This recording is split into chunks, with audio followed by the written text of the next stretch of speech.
the veracity of their emotion, but they are listening and responding, and the emotion is generated between. Absolutely, yeah. And this betweenness is very much this phenomenological inclination, this Deleuzian and Derridian inclination, isn't it? These gaps, these spaces between. What potentials are there in those spaces between performers, between audience as performers and spectators? Yeah. Wow. Yeah. Wow, that's quite a lot there, quite a isn't lot going on in there. And there you are. There is Deleuze there. Let's read a good quote from Deleuze. I think it's Claire Colebrook, so Oh. I couldn't even... Okay. In its most general sense, affect is what happens to us when we feel an event for fear, depression, laughter, terror, or boredom. Just checking. Boredom is an affect, so Yeah. well, that's fine. It's fine. It's fine. You can relax and then feel something else. All possible affects of art. And Joe started off talking about the neo-avant-garde, the 60s avant-garde, and a different kind of idea around what performance is.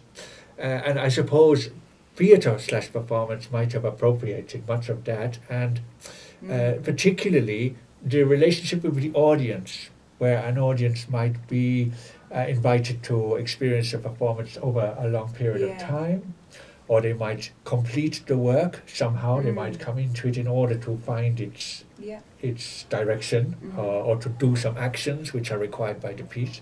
So all of these now are intertwined, aren't they? They definitely are, yeah.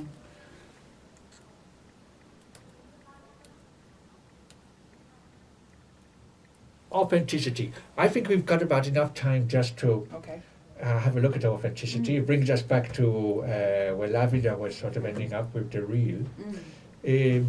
Let's have a look at a quote just to get ourselves into the mood of authenticity, so we come across as authentic and not just we are. This is pretty authentic, actually, to be honest.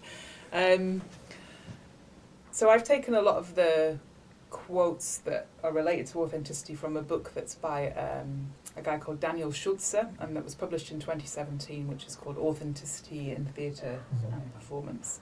And he is, again, like Lavender, making the argument that there's been a backlash against the postmodern, and that we are now, in terms of theatre and performance practices, having a revival of an interest in the real. And he also kind of places that in the context of a sense that in some ways in 2017 when this was published, maybe 2016 when he was writing it, that he says, and this is a quote from somebody else in Schulze, but that honesty is on the ropes, that in some way deception, we perceive it as becoming much more present in our lives than it was. Now, whether that's true or not, Kurt, I don't know. Well, in this world of truth and untruth and fake truth, it's become the currency of politics, hasn't it? And discussion around politics and the anxieties around representation in the political sense is all around the extent to which we are manipulated, deceived, responsible. We are the ones who are to vote, but what is the extent of our responsibility? Do we hand over then to the politicians? And what kind of performances are they involved in anyway? And is it their fault that they might be accused of deceiving the innocent public? Given the framework that they're operating in. So I think that then there is this kind of sense that theatre and performance is therefore trying to practice authenticity more in a range of different forms that he points to. And actually one of them, speaking about durational work, is durational performances where certain prompts result in you can't really kind of anticipate what those responses will be. So he talks about a performance called Speak Bitterness by a company called Forced Entertainment, where the performers are apparently confessing, but we don't really know whether Yes. they're real confessions or not, but they do it continuously over a long, long time. It has the quality of like a court reading Yeah. of statements and confessions in that context, of witnesses taking the stage. Yeah. With the microphone is very potent, and they are wearing very formal clothing. Yeah. So there's already a sense that there is some authenticity within each Yeah. person, but then actually what they say Yeah. is not reliable. We are coming back in a sense to Yeah, the postmodern, exactly, I suppose. yeah. Yes. Because he also talks about Quizzulo, which is another performance by forced entertainment, another durational performance over a long set of time where performers are asking each other questions and then responding to those questions. And something about the time of that, I think, that it's extended, that you experience it as something that is kind of tiresome. Yes, yes. But also, therefore, in those moments that something might emerge that you might think as being, oh, okay. Yeah, I wonder if there's two things I want to note about it. One is that they are wearing clown makeup, They are, the of course performers. they are, yeah. And you can't tell whether they are wearing this makeup, perhaps, as in this case, after the performance, and they are weary performers, or whether they are wearing these as a kind of mask, as a sort of emblematic of performance type mask.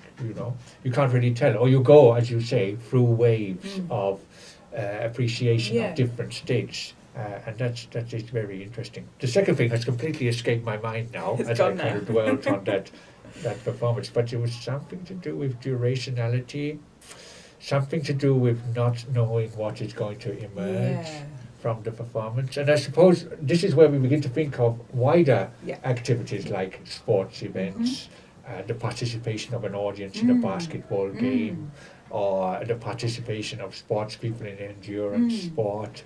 And all of these unknowns that people challenge themselves to confront themselves with. Yeah.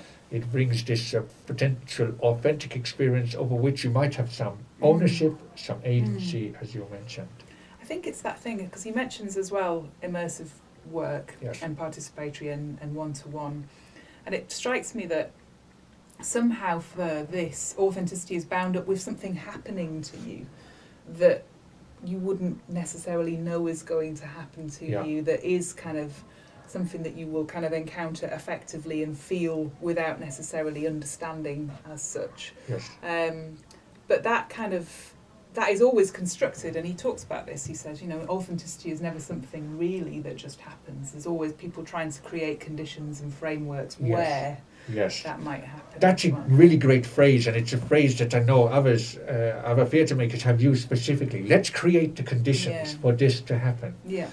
And this is what occurred to me actually. It draws attention to the fact that through these generations of the postmodern or the modern and the postmodern, and now after 9/11, the commitment to a political idea, and then the interrogation of trickery and deception and truth, that we are conditioned in that sense, perhaps arguably, by these wider social political movements and climates, and how performance doesn't just pop up from nowhere. It doesn't exist in a vacuum, does it, at all?